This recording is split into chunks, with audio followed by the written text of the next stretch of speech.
this lesson is working on licks that I've written out for the chord changes for the song Wave. Now there's 21 different licks in this song, in this exercise here.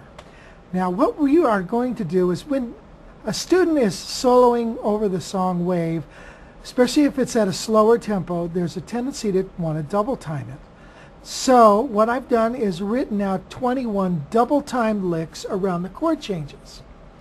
Let me go ahead and just kind of show you how, once we get through learning them all, how I want you to practice them. Basically, you take the chord to the song. By the way, Joe Pass used to advocate this. Just take the chord, play a lick that surrounds that chord.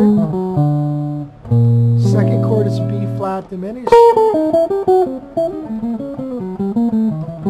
A minor.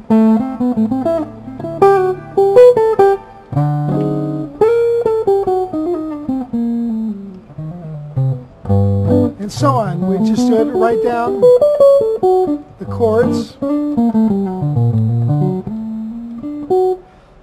all the way through the song.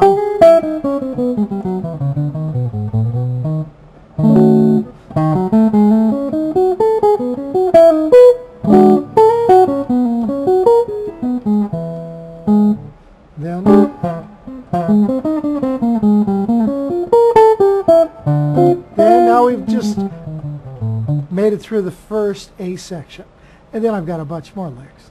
So those are licks that I think if you put in your noggin, get them in your fingers, and you apply them in around the chord change so you can kind of see where they're coming from, and you're going to build a vocabulary of phrases. Now that doesn't mean that you're going to be able to double time this whole song with all these phrases, and I'm going to show you instead what to do, how to really work them in later. But right now I just want to go over all these licks.